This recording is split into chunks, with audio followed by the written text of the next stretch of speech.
doing all that kind of stuff with the kids. And Marlene said that one day they were in the shop and Kyle was just, a tot because it was at the time when Bobby was babysitting, and when he saw another black person, he's like, Bobby, Bobby, Bobby. He didn't understand, that it wasn't him, but definitely loved the kids too.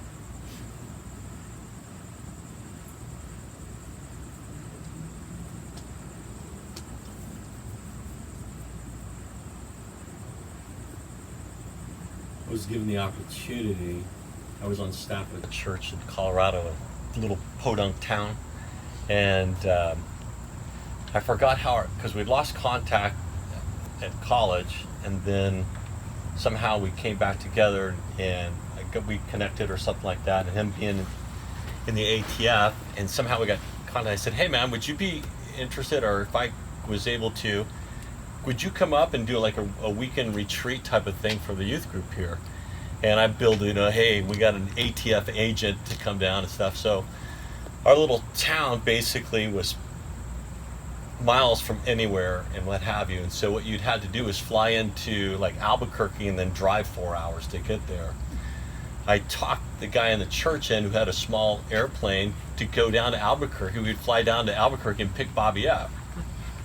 So we flew down there to Albuquerque and met Bobby there, and he comes out, and we had a great time, and we had this twin engine, and he jumps in the plane with us. Hey man, we're keeping up, and so we're flying back, and I said, hey, to the pilot, I said, do those buzz things that you were doing earlier, and it was just like a roller coaster to me, and we're going through, and these guys like, woo, and I'm laughing, having a great time, just think it's the best thing, and I look over, and Bobby has turned green, and he's just like sliding into the seat.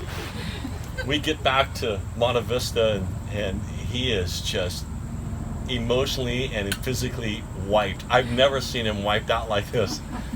And so he comes in and he says, I think I'm just taking a nap here a little bit. So he laid down for a little bit, and he got bounced back very well with it. And it was just a funny story, but I'll never forget how he made my little youth group feel so important at that moment. And so it was just one of those fun stories that I remember that out of nowhere, he just did that for me. Yeah, I feel like that's the story of my entire experience with him, is just him making me feel important when I wasn't, and when I had nothing to offer him. Like, I remember, I don't know how young I was, but I was way too young to have any, legitimate responsibility. And he would hire me to take care of his pets while he was out of town. And I just remember, it was the dumbest thing. He had, fish and, some I don't even remember what all the random animals were. But I had a key to his house when he lived on the west side. And you guys would, take me over there, and I'd run inside and feed the fish and, do the thing, whatever. But it, made me feel like he really trusted me, and that I was, cool enough to take care of his stuff. I was petrified that I was going to kill something. But that kind of thing happened a lot. When you guys would have, I don't know if it was a madhouse thing or some sort of church party or whatever. A real rager, I'm sure, but everybody was. I don't think we ever had a church party. Yeah, something. There were a lot of people here, but everybody was in the back, and obviously anyone who knows my dad is not surprised by this. But I was told earlier in the day that if I didn't get all of the leaves raked in the front yard, that I couldn't come in the house until I had them all raked. And we used to have two huge. We used to have two huge trees in the front. Can I talk you into this chair? Sure. So it was a ton of leaves. And I don't know. Oh, someone's calling me. I don't know if there was a prior arrangement, but at this point it was almost midnight, and I still, in my stubbornness, refused to rake the stupid leaves. So I'm laying out in the front yard completely by myself. I had to have been 8 or 9. I was not old. And it's really late at night, and there are still some people here. And I'll never forget, it's such a dumb little thing. But he came out and he raked all those sleeps with me. And if you know my dad, you know I would have slept outside. Like there was not going to be any, oh, fine, you can come in. And he was always that for me. Like whenever my dad at the time was playing the role of like justice and truth, Bobby was grace. You know, so I still got the picture of both in my life.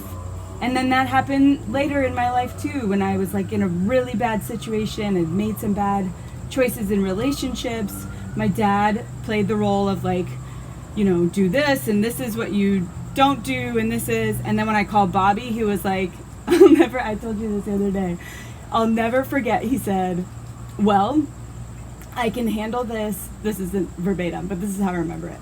I can handle this as a professional or I can handle this as a big brother. And it was basically like, even if he didn't end up doing anything in this situation, it was like I knew he had my back forever. And obviously I have 2 little brothers, but he played that role of like protector in my life. And every time I went to see him, even later in life when I was working in sports, and he never asked me for a thing. And as you all have said, and like when I think of Bobby, I just think of joy. Like he was a picture of joy and laughter, and like I knew anytime I reached out to him when I was in the city he was in, or I was working in the city he was in, it was just, we would get together and have lunch and just laugh the whole time, mostly making fun of you. But Very well.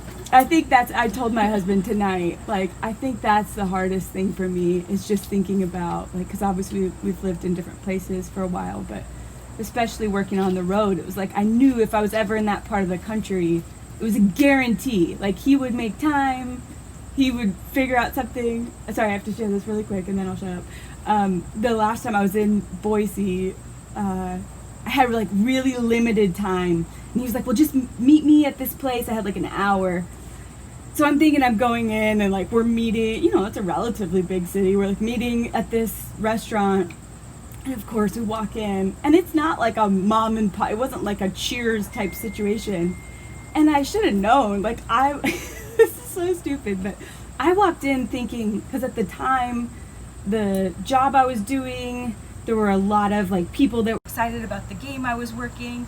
So I was thinking like, oh, people might like have like bother me or something. I was such an idiot. I walked in there and everyone in the whole restaurant was like, Bobby! Everybody knew him and loved him, like you said. To know Bobby for like a minute was to feel like you knew him your whole life. And I think that's probably one of the hardest things for me to think about, is all the people who will miss out on just the joy that he brought to life. Okay. It's open session, and we're trying to record some stuff for Caroline and Eric while we're doing it. Good. I think your video shut off. Oh, thank you. Oh, we got it going again. I remember Bobby being probably the easiest person to look up to as a kid, because for me, everything he did was cool. Like, everyone in the Steel Kids wore a really cool pair of Bobby hand-me-downs at some point in their life, which made you look cool at school. But he was a church drummer. I wanted to be playing the drums at church. He would be the wild guy in the backyard doing flips and stuff, and that's what we wanted to do. And sometimes that got him into trouble. On one particular occasion, I remember he wanted to show us his prowess at backflips on the trampoline. And he told us that he could do 10 in a row. So we all encouraged that. And he hopped up, and I think it was actually right over there somewhere, maybe. And he started doing it, and he was good at it. So it was pretty easy for him, one after the other. And he starts to get pretty close to 10. and he goes to do his 10th back